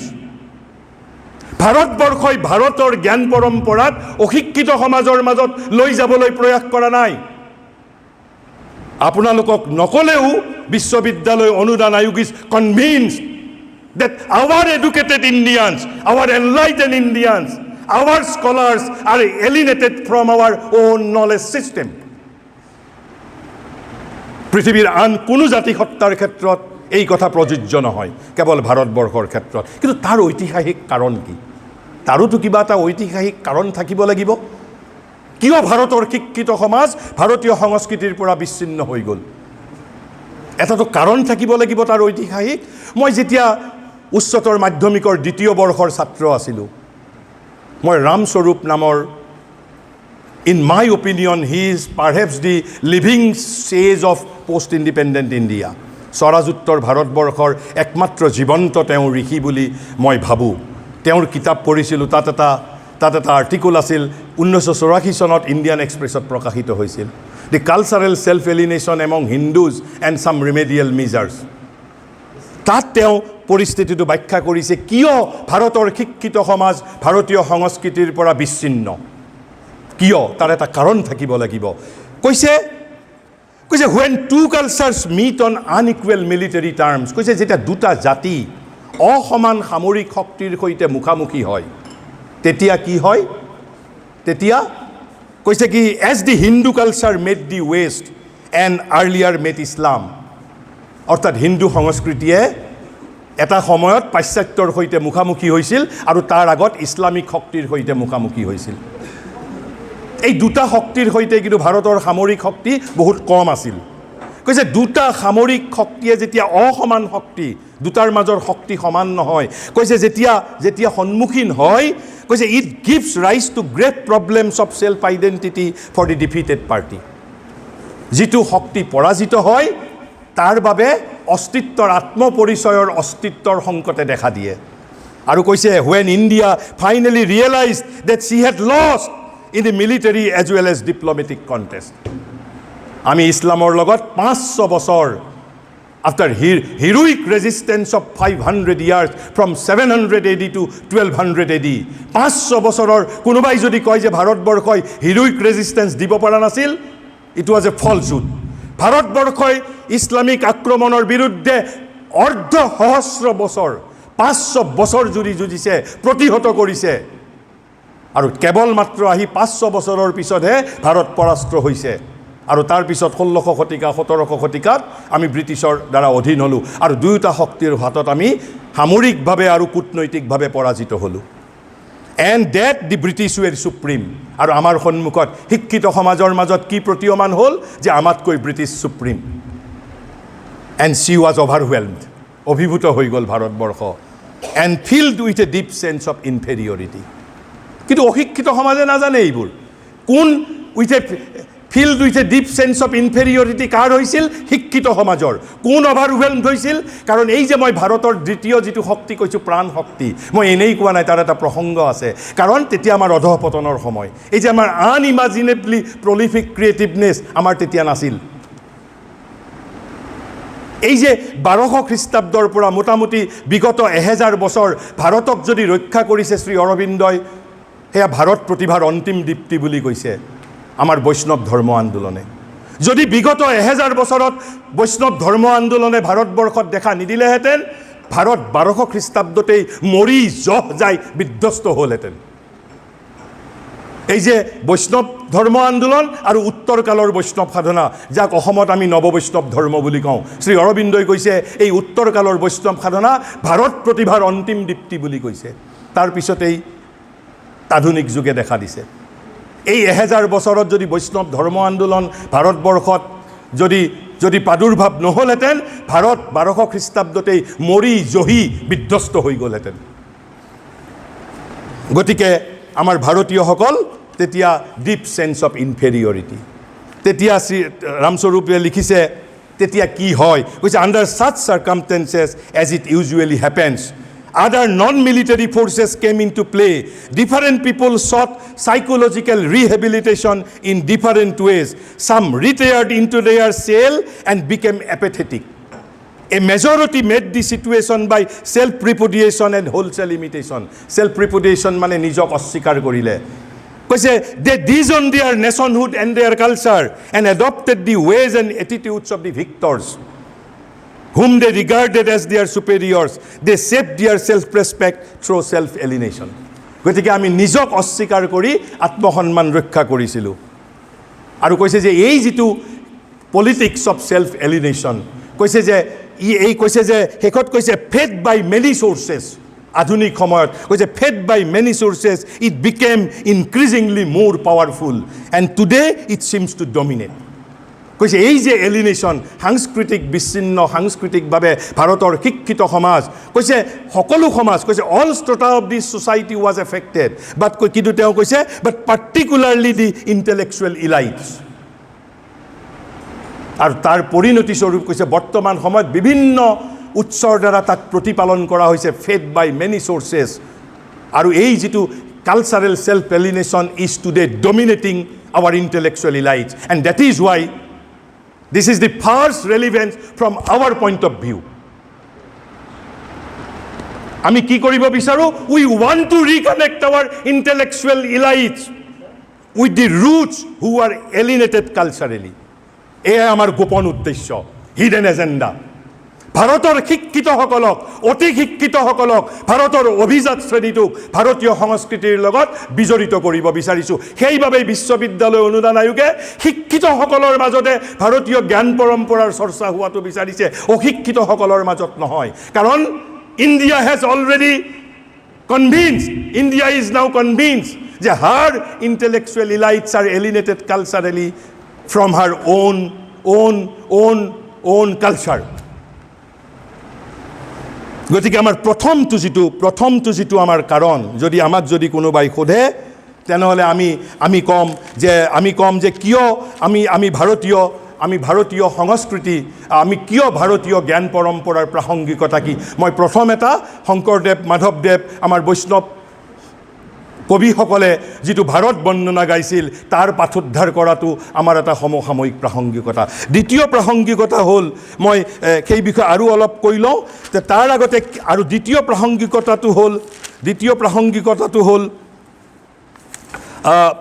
প্ৰাসংগিকতাটো হ'ল শ্ৰী অৰবিন্দই একেবাৰে স্পষ্টভাৱে আজিৰ পৰা 100 বছৰ আগত যদিও ভাৰতীয় জ্ঞান পৰম্পৰাৰ আন্দোলন আৰম্ভ হৈছে 10 বছৰৰ পৰা শ্ৰী অৰবিন্দই আৰম্ভ কৰিছিল শতিকা পূৰ্বেই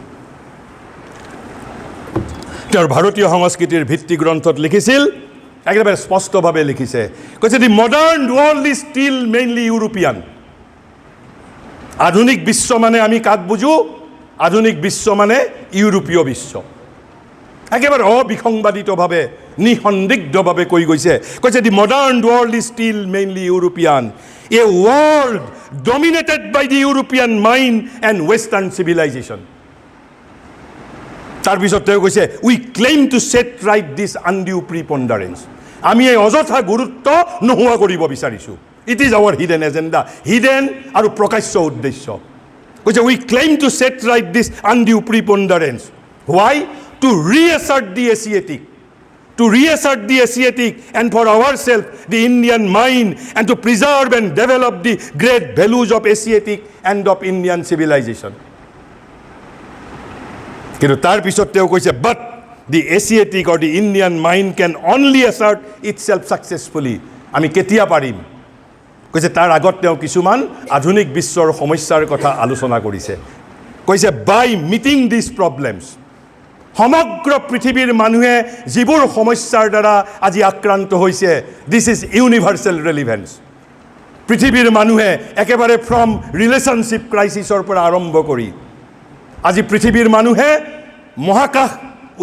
মহাকাশচাৰীক লৈ একেবাৰে মুগ্ধ হৈছে, পৃথিৱীক এলাগি কৰিছে, পৃথিৱী বিধ্বস্ত হ'বলৈ ধৰিছে। We don't have any care for our own ধৰিত্ৰী। We are fascinated by space research. মই কোৱা নাই তুমি মহাকাশত গৈও থাকা, কিন্তু মই সাহসৰ সৈতে কৈছোঁ ধৰিত্ৰীৰ বাহিৰে এই ব্ৰহ্মাণ্ডৰ কতো জীৱ বিকশিত নহয়। আজিলৈকে যেতিয়া হোৱা নাই, ভৱিষ্যতেও নহয়। ধৰিত্ৰীয়েই জীৱৰ জন্মৰ একমাত্ৰ ধৰিত্ৰীয়ে আমাৰ আৱাসস্থল। আমি ধৰিত্ৰীক এৰাবাৰী কৰিব নোৱাৰোঁ, পৃথিৱীক এৰাবাৰী কৰিব নোৱাৰোঁ, কিন্তু তাৰ বাবে ধৰিত্ৰীৰ সমস্যা সমাধান কৰিব পাৰিব লাগিব।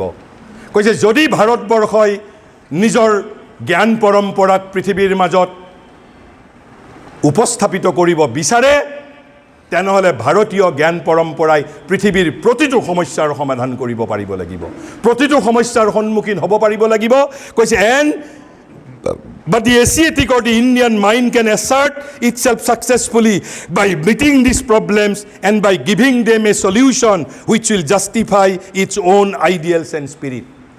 আৰু ভাৰতীয় জ্ঞান পৰম্পৰাৰ হাতত সেই শক্তি আছে, আৰু সেইবাবে আমি সাহস কৰিছোঁ যে পৃথিৱীৰ প্ৰতিটো, because European knowledge system has failed to, ইউৰোপীয় জ্ঞান প্ৰণালীয়ে মানৱ জাতিৰ কোনো সমস্যাৰে সমাধান কৰিব পৰা নাই, একমাত্ৰ অন্ন বস্ত্ৰ মৈথুনক বাদ দি, আহাৰ নিদ্ৰা মৈথুনক বাদ দি আধুনিক জ্ঞান প্ৰণালীয়ে কোনো সমস্যাৰ সমাধান কৰিব পৰা নাই।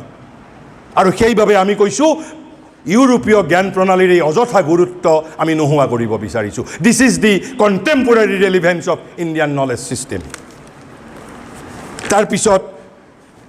তাৰপিছত মই শ্ৰী অৰবিন্দই আৰু এটা কথা কৈছে, ৰামস্বৰূপেতো অভাৰৱেলমড হোৱা বুলি কৈছিল। শ্ৰী অৰবিন্দই কৈছে তেওঁ তাতকৈও কঠোৰ শব্দ ব্যৱহাৰ কৰিছিল। কিয় মই ভাৰতীয় আধ্যাত্মিকতাৰ কথা কৈছোঁ?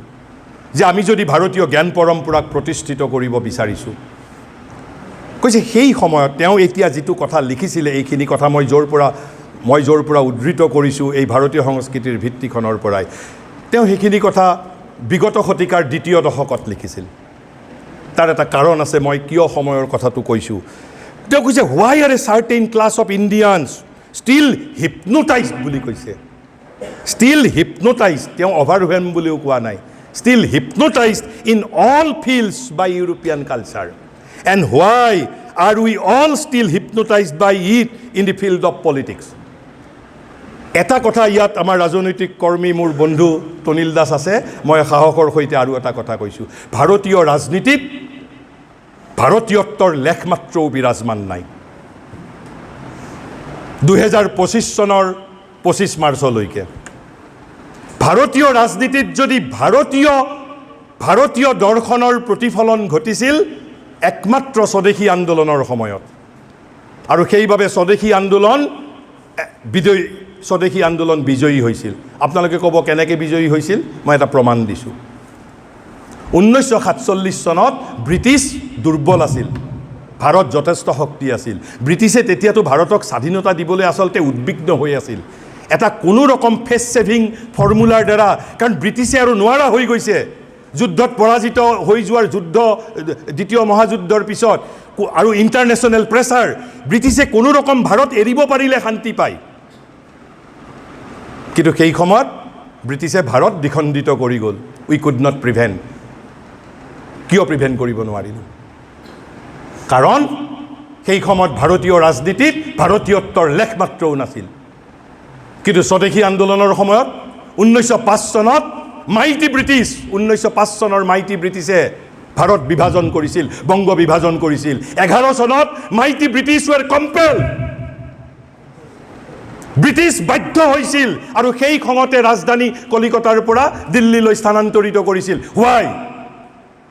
আমাৰ এই ভাৰতীয় জ্ঞান পৰম্পৰাৰ যিসকলে ভৱিষ্যতে গৱেষণা কৰিব, this is another area of research. কিয় আমি 1905 চনত বিজয়ী হৈছিলোঁ আৰু কিয় 47 চনত পৰাজিত হ'লোঁ? কিয় খণ্ডিত স্বাধীনতালৈ আজিও সন্তুষ্ট থাকিব লগা হৈছে? কাৰণ শ্ৰী অৰবিন্দই কৈছে স্বদেশী আন্দোলন was the only Indian political creation. ৰাজনীতিৰ ক্ষেত্ৰত কেৱল মাত্ৰ স্বদেশী আন্দোলনৰ সময়ত ভাৰতীয়ত্বৰ দ্বাৰা স্পন্দিত, বন্দিত, আন্দোলিত, হেন্দোলিত হৈছিল স্বদেশী আন্দোলন। ভাৰতীয়ত্বৰ দ্বাৰা পৰিচালিত হৈছিল, ভাৰতৰ অধ্যাত্ম শক্তিয়ে পৰিচালনা কৰিছিল।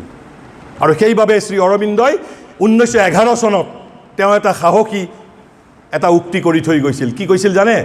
কৈছে spirituality is India's only politics. Spirituality is India's only politics. Fulfillment of Sanatana Dharma, it's only Swaraj. কৈছে স্বৰাজৰ অৰ্থ কি? সনাতন ধৰ্মৰ সাৰ্থকতা। সনাতন ধৰ্মৰ সাৰ্থকতাহে আমাৰ বাবে স্বৰাজ। আৰু ভাৰতৰ ৰাজনীতি মানে কি? ভাৰতৰ আধ্যাত্মিকতাই ভাৰতৰ ৰাজনীতি। Spirituality is India's politics. Fulfilment of Sanatan Dharma, it's only Swaraj. আৰু সেইবাবে মই কিয় কৈছোঁ? কৈছে যে কিয় ৰাজনীতিৰ ক্ষেত্ৰত আমি সকলো এতিয়াও পাশ্চাত্য সংস্কৃতিৰ প্ৰতি সন্মোহিত, আৰু কেতিয়াও শিক্ষিতসকল বহু ক্ষেত্ৰত আমি সন্মোহিত। কাৰণ মই দ্বিতীয় যিটো শক্তি ভাৰতৰ কৈছিলোঁ, প্ৰাণ শক্তি, এইবিলাক ঐতিহাসিক কথা আমি জনাটো প্ৰয়োজনীয়। কিয় শিক্ষিতসকল হিপনোটাইজড হৈছিল? তাৰোতো কাৰণ থাকিব লাগিব। কিয়? কৈছে তাৰ কাৰণ তেওঁবিলাকে ইউৰোপীয়সকলৰ ফালে দেখিছে সমস্ত শক্তি, সমস্ত সৃষ্টি, সমস্ত সক্ৰিয়তা। আমাৰ তেতিয়া অধঃপতনৰ সময়, তেতিয়া আনইমাজিনেবলি প্ৰলিফিক ক্ৰিয়েটিভনেছ আৰু নাছিল। 3000 বছৰৰ সৃজনশীলতাৰ পিছত ভাৰত তেতিয়া অৱসাদগ্ৰস্ত আছিল, হতোৎসাহিত এটা জাতি আছিল। সেই জাতিৰ মাজত এটা যোগী অনিৰ্বাণে লিখিছে, পাশ্চাত্যৰ প্ৰবল প্ৰাণ প্ৰাচ্যৰ স্ত্ৰীমিত প্ৰজ্ঞাৰ ওপৰত জঁপিয়াই পৰিলে, প্ৰাচ্য দিশহাৰা হৈ গ'ল। পাশ্চাত্যৰ প্ৰবল প্ৰাণ, এই যে প্ৰাণ শক্তি। আৰু দেখিছে ভাৰতৰ ফালে কি দেখিছিল? নিষ্ক্ৰিয়তা, স্থিতিশীল আত্মৰক্ষা চেষ্টাৰ অক্ষম দুৰ্বলতা। স্বাভাৱিকতেই শিক্ষিতসকল ব্ৰিটিছসকলৰ প্ৰতি হিপনোটাইজড হৈছিল, যে যদি কিবা সৃষ্টিশীলতা আছে তেতিয়া ব্ৰিটিছৰ ফালে, ভাৰতৰ ফালে নিষ্ক্ৰিয়তা, কেৱল মাত্ৰ নিষ্ক্ৰিয়তা, স্থিতিশীল আত্মৰক্ষাৰ চেষ্টা। কিয় মই এইখিনি কথা কৈছোঁ? এই যে ভাৰতীয় জ্ঞান পৰম্পৰাৰ প্ৰাসংগিকতাই নহয়, আমাৰ মাজত প্ৰত্যাশা জগাই তুলিবও পাৰিব লাগিব, তেতিয়াহে আমি ভাৰতীয় জ্ঞান পৰম্পৰাৰ প্ৰতি মুগ্ধ হ'ম। কিন্তু তেওঁ তাৰপিছত শ্ৰী অৰবিন্দই কিন্তু এটা কথা কৈছে যে য'তেই ভাৰতীয় প্ৰকৃতিয়ে বিৰুদ্ধাস্তৰণ কৰিবলৈ সমৰ্থ হৈছে, কৈছে তাতেই বীৰ্যৰ সৈতে আক্ৰমণ আৰু সমাৰোহৰ সৈতে সৃষ্টি কৰিব পাৰিছে, তাতেই ইউৰোপীয় চকুত ছাট মাৰি ধৰা যাদুৰ মোহিনী শক্তি তৎক্ষণাত হীনবীৰ্য হ'বলৈ আৰম্ভ কৰিছে। অৰ্থাৎ য'তেই ভাৰতবৰ্ষই আক্ৰমণ কৰিবলৈ সমৰ্থ হৈছে, শ্ৰী অৰবিন্দইটো শব্দ কৈছে aggressive defence, not only defence, aggressive ডিফেন্সৰ কথা কৈ থৈ গৈছে তেওঁ, এগ্ৰেছিভ ডিফেন্স। কৈছে যে য'তেই ভাৰতীয় প্ৰকৃতিয়ে বিৰুদ্ধাচৰণ কৰিবলৈ সমৰ্থ হৈছে, বীৰ্যৰ সৈতে আক্ৰমণ আৰু সমাৰোহৰ সৈতে সৃষ্টি কৰিব পাৰিছে, তাতেই ইউৰোপীয় চকুত ছাট মাৰি ধৰা যাদুৰ মোহিনী শক্তি তৎক্ষণাত হীনবীৰ্য হ'বলৈ আৰম্ভ কৰিছে। প্ৰমাণ কি? প্ৰমাণ নালাগিব জানো? প্ৰমাণ নালাগিব জানো হীনবীৰ্য হ'বলৈ? এটাটো উদাহৰণ দিলোঁ, স্বদেশী আন্দোলন। ব্ৰিটিছে খঙত ৰাজধানী পৰিৱৰ্তন কৰি দিছিল। এই যে বংগভংগ তেওঁলোকে বাতিল কৰিবলৈ বাধ্য হৈছিল, ভাৰতীয় শক্তিৰ বিজয় আছিল সেয়া। কৈছে তাৰপিছত মহাৰিষিয়ে কৈছে যে প্ৰথমৰ ফালে, তাৰপিছত লিখিছে এতিয়া আৰু কোনেও ইউৰোপীয় ধৰ্মৰ আক্ৰমণৰ গুৰুভাৰ অনুভৱ নকৰে। অৰ্থাৎ সেয়া বিংশ শতিকাৰ দ্বিতীয় দশকৰ কথা কৈছে, যিটো ঊনবিংশ শতিকাৰ শেষাৰ্ধত অতি তীব্ৰ আছিল। কিয়? কৈছে যদিও প্ৰথমৰ ফালে সেয়া আছিল অতি প্ৰবল, কাৰণ হিন্দুৰ পুনৰুজ্জীৱনৰ সৃজনশীল ক্ৰিয়াৱলীয়ে ভাৰতীয় ধৰ্মক এক সজীৱ আৰু বিকাশশীল, নিৰাপদ, বিজয়ী আৰু আত্মপ্ৰতিষ্ঠা সমৰ্থ শক্তিত পৰিণত কৰিছে। প্ৰমাণ কি? প্ৰমাণ আত্মপ্ৰতিষ্ঠা সমৰ্থ শক্তিত হিন্দুৰ পুনৰুজ্জীৱনৰ শক্তি শ্ৰী অৰবিন্দই কৈছে দুটা ঘটনাই আপোনালোকে হয়তো তাৰ এটাও ঘটনা বিশ্বাস কৰিব নোৱাৰিব পাৰে সংশয়ী মন আধুনিক মন সংশয়ী মন এই দুটা ঘটনাৰ বিশেষকৈ এটা ঘটনাই ভাৰতৰ ইতিহাস পৰিৱৰ্তন কৰি দিছিল ৰাতাৰাতি নিশাটোৰ ভিতৰতে আপোনালোকে হয়তো সংশয়ী হ'ব ৰাতাৰাতিৰ ভিতৰত সহস্ৰ বছৰৰ তমুভাৱ বিদূৰিত হৈছিল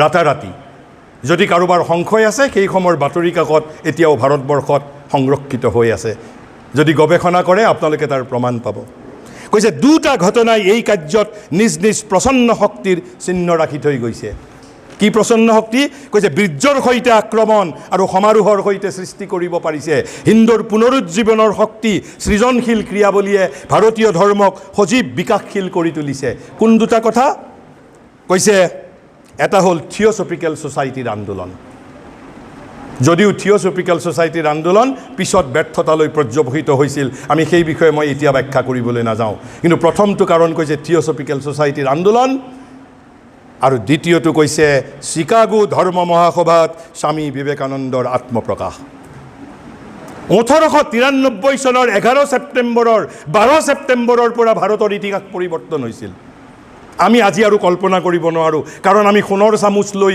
স্বাধীন ভাৰতত জন্মগ্ৰহণ কৰিছোঁ আমি পৰাধীন ভাৰতৰ সেই কথা এতিয়া উপলব্ধি কৰিব নোৱাৰোঁ কিয় শ্ৰী অৰবিন্দই তাৰ তাত্ত্বিক ব্যাখ্যা দিছে কৈছে কিয়নো যি শক্তিৰ ওপৰত ভাৰতে থিয় দিছে কি শক্তিৰ ওপৰত ভাৰতে থিয় দিছে আধ্যাত্মিকতাৰ ওপৰত কৈছে যি শক্তিৰ ওপৰত ভাৰতে থিয় দিছে এই দুটা ঘটনাই সেই আধ্যাত্মিক ভাৱধাৰাকেই প্ৰকাশ কৰিছে এটা হ'ল চিকাগোত বিবেকানন্দৰ আত্মপ্ৰকাশ আৰু থিঅ'চফিকেল ছ'চাইটিৰ আন্দোলন এতিয়া ভাৰত মাথো আৰু আত্মৰক্ষাপৰায়ণ নহয় ভাৰত এতিয়া আক্ৰমণশীল হৈ উঠিছে আপুনি বিবেকানন্দৰ কথাত তাৰ প্ৰমাণ পাব ভাৰত আক্ৰমণশীল হৈ উঠিছে আৰু পাশ্চাত্যৰ জড়বাদী মনোভাৱক আক্ৰমণ কৰিব ধৰিছে বিবেকানন্দই সেই আক্ৰমণ ক'ত কৰিছিল ভাৰতৰ মাটিত নহয় বিদেশত নিৰৱচ্ছিন্নভাৱে 4 বছৰ মই সেই বিষয়ে এতিয়া ব্যাখ্যা কৰিবলৈ নাযাওঁ কৈছে ভাৰতীয় জাতিক তেতিয়া আটাইতকৈ দুটা বস্তুৰ প্ৰয়োজন আছিল আত্মবিশ্বাস আৰু আত্মশক্তি এই চিকাগোৰ 11 ছেপ্টেম্বৰে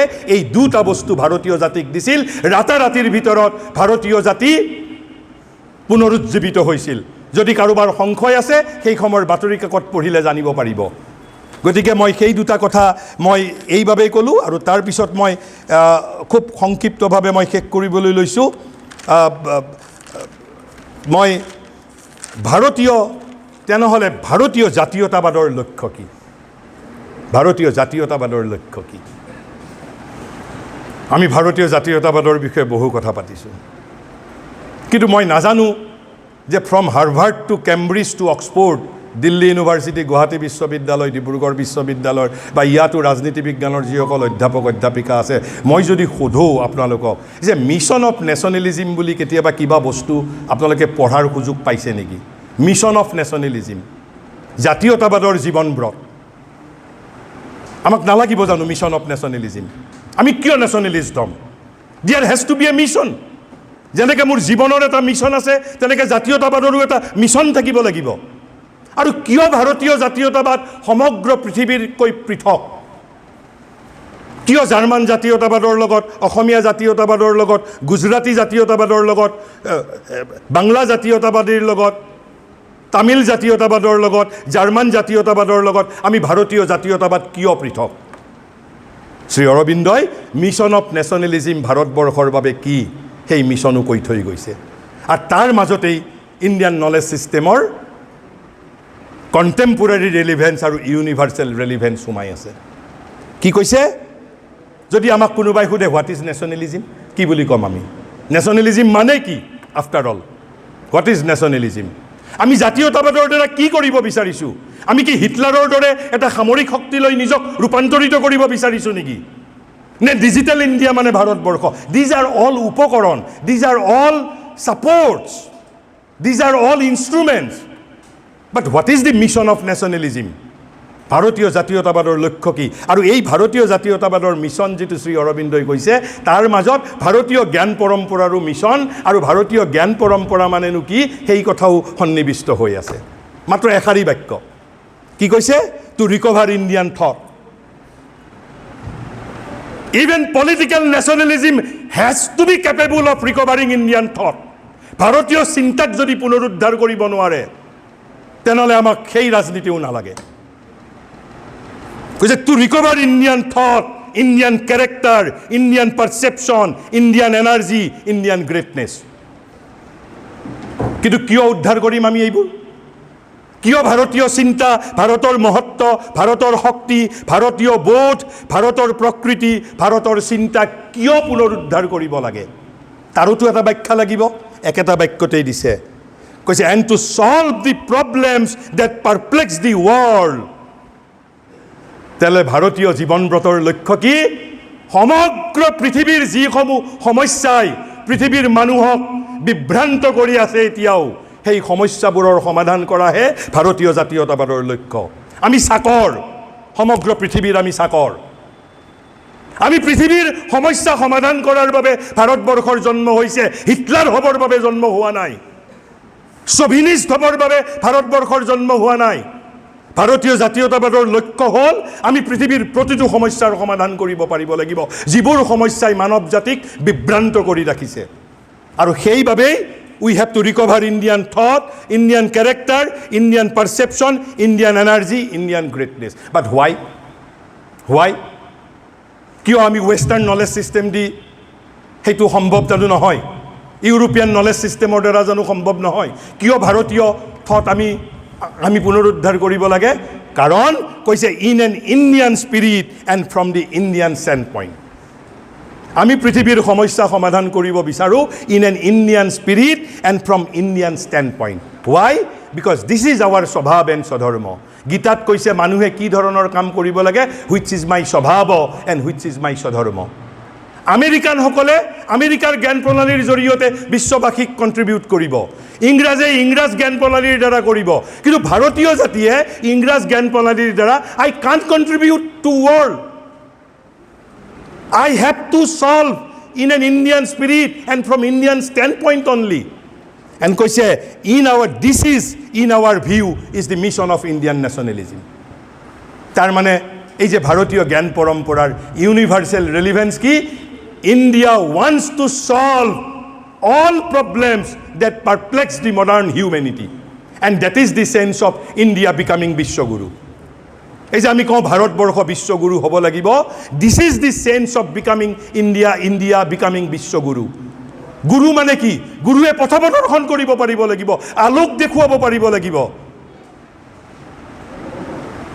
গতিকে ইণ্ডিয়ান নেশ্যনেলিজম ইজ নাথিং বাট এ গ্লৰিফাইড ইউনিভাৰ্চেলিজম বিশ্বজনীনতাই ভাৰতীয় জাতীয়তাবাদ আৰু সেইভাবে ভাৰতৰ ঋষিয়ে কি কৈছিল মাতা ভূমি পুত্ৰ অহং পৃথিবা বসুধৈব কুটুম্বকম শ্ৰীনন্ত বিশ্ব অমৃতাস্য পুত্ৰা ভাৰতবৰ্ষতেই জগত জননীৰ ধাৰণা বিকশিত হৈছে কেৱল ভাৰত জননীৰে ধাৰণা নহয় জগত জননীৰ ধাৰণা বিকশিত হৈছে কিন্তু ইয়াৰ পিছত আপোনালোকৰ মনত এটা প্ৰশ্ন উত্থাপিত হ'ব পাৰে তেনেহলে কি আমি ইউৰোপিয়ান নলেজ সিস্টেমক আমি বাদ দিম নেকি আমি ইউৰোপিয়ান নলেজ সিস্টেমক বাদ দিম নেকি কেৱল ভাৰতীয় জ্ঞান প্ৰণালীৰ দ্বাৰাই এখন সমৃদ্ধ ধৰিত্ৰী এখন সুসমৃদ্ধ বিশ্ব গঢ়ি উঠিব পাৰিব নেকি নে আমি পৃথিৱীৰ কোনো জায়গাত থাকা আমি ভাল বস্তু নলম নেকি আৰু ই পেৰোকিয়েল আমি সংকীৰ্ণতাবাদী নেকি শ্ৰী অৰবিন্দই কৈছে নো এই ধাৰণাৰ মাজত মই ৰামস্বৰূপৰ কথাৰ পৰা কৈ আছো কৈছে in this concept there was no parochialism why কোনো সংকীৰ্ণতাবাদ নাই এই ধাৰণাত কিয় কৈছে and there was no rejection of any truth the west had to offer যদি পশ্চিমে যদি কিবা সত্য আমাক জনাবলগীয়া আছে সেই সত্যকো আমি অস্বীকাৰ নকৰো কিন্তু তাৰ মাজত এটা কথা আছে in fact the west could not be wished away আমি পশ্চিমক ধুই সাফা কৰি দিব নোৱাৰো because west is very much an integral part of world বসুধৈব কুটুম্বকম কৈছে and it had to be fully taken into account what they opposed অর্থাৎ শ্রী অরবিন্দ বিবেকানন্দ ইত্যাদির কথা কৈছে what they opposed was mechanical imitation যান্ত্রিক অনুসরণ mechanical imitation তার পরিবর্তে শ্রী অরবিন্দ এটা কৌশল দি থৈ গৈছে যে আমি পাশ্চাত্য জ্ঞান প্ৰণালীৰ লগত কি ধৰণে আমি সন্মুখীন হ'ম কি কৈছে এছিমিলেটিভ এপ্ৰপ্ৰিয়েশ্যন এছিমিলেটিভ এপ্ৰপ্ৰিয়েশ্যন এছিমিলেটিভ এপ্ৰপ্ৰিয়েশ্যন মানে কি আপোনালোকক এটা সহজ উদাহৰণ দি কৰিলোঁ ধৰক আপোনালোকৰ ইয়াতে কাৰোবাৰ এ পজিটিভ ব্লাডৰ গ্ৰুপ এ পজিটিভ এজন ৰোগীক এ পজিটিভ ব্লাডৰ প্ৰয়োজন হৈছে আপুনি দিবলৈ তৎপৰ হৈছে ডক্টৰে জানো আপোনাৰ টেষ্টটো সেই ৰোগীজনক একেবাৰে পোনছাতেই জানো প্ৰবাহিত কৰি দিব মুঠেই নিদিয়ে আপোনাৰ এ পজিটিভ ব্লাড আৰু তেওঁৰ এ পজিটিভ ব্লাড হোৱাৰ পিছতো দুটা কম্পিটিবল হয়নে নহয় আপোনাৰ ৰক্তই তেওঁৰ শৰীৰত সামঞ্জস্যপূৰ্ণ হ'বনে নহয় আগতে পৰীক্ষা কৰিব ইভিন ইফ এ পজিটিভ হ'লেও ইউ মে বি ৰিজেক্টেড সেইটোৱে শ্ৰী অৰবিন্দই কৈছে we will borrow everything but what we could assimilate in the light of our own swadharma কৈছে সেইবাবে যে in place of this imitation Aurobindo taught what he call assimilative appropriation we borrow whatever is necessary but what we can assimilate and transform in the light of our own স্বধৰ্ম গতিকে আমাৰ ইয়াৰ মাজত সংকীৰ্ণতাবাদ নাই আমি পশ্চিমৰো জ্ঞান প্ৰণালী ল'ম কিন্তু যিটো জ্ঞান প্ৰণালী উই কেন এছিমিলেট আত্মসাত শ্ৰী অৰবিন্দই কৈছে সংস্কৃতৰ যিটো আত্মসাত শব্দটোৰে যিটো বুজে অৰ্থাৎ যি ধৰণে আজি হক হুন কুখান তেওঁলোকৰ সংস্কৃতি কি আছিল কোনেও আৰু তাক ডিকোড কৰিব তাক ডিকোডিং কৰিব নোৱাৰে সেইবোৰ বিশাল ভাৰতীয় সংস্কৃতিৰ অবিচ্ছেদ্য অংগ হৈ গৈছে গতিকে যিটো যদি কিবা এটা সত্য আমি আমাৰ ওন স্বধৰ্মৰ লাইটত পশ্চিমৰ সত্য গ্ৰহণ কৰিব নোৱাৰো this truth is valid for them with that truth they will contribute to the world civilisation we will contribute with ours গতিকে কৈছে this keeps out bastardisation of the culture কৈছে সংস্কৃতি জাৰজ হোৱাৰ পৰা এইটোৱে আমাক ৰক্ষা কৰিব মই একেবাৰে শেষত এতিয়া মুখনি মাৰিব বিচাৰিছোঁ যদি মোক কোনোবাই সোধে যে আমি কিয় ভাৰতীয় সংস্কৃতিৰ ৰেলিভেন্স মই একেলগে আপোনালোকক বহু কথা আচলতে এদিনত গোটেই কথাবোৰ ক'ব নোৱাৰি মই যিমান পাৰোঁ মই সংক্ষিপ্তভাৱে এটা ধাৰণা দিবলৈ যত্ন কৰিছোঁ গতিকে মোক যদি কোনোবাই সোধে what is the relevance and importance of Indian knowledge system from universal point of view and from our point of view we want to reconnecting pratham whole relevance reconnecting intellectual elite with the roots who are alienated culturally but what would be the modus operandi by removing hypnotism of European culture by removing overwhelmingness with the victors by removing inferiority by removing apathy towards Indian culture by removing the idea of self repudiation by removing the process of wholesale imitation এইটো হ'ল প্ৰথম উদ্দেশ্য তাৰ বাহিৰেও আমি কিছুমান বস্তু নোহোৱা কৰিব লাগিব বাই ইৰাডিকেটিং দি ৰুট কজেছ অফ ডাউনফল আমাৰ অধঃপতনৰ যিবোৰ মূল কাৰণ আছিল সেইবোৰক আমি ইৰাডিকেট কৰিব পাৰিব লাগিব and why for reawakening to Indian knowledge system but why we are to be awaken to Indian knowledge system for the triumph of nationalism for the triumph of Indian nationalism ভাৰতীয় জাতীয়তাবাদৰ বিজয়ৰ বাবে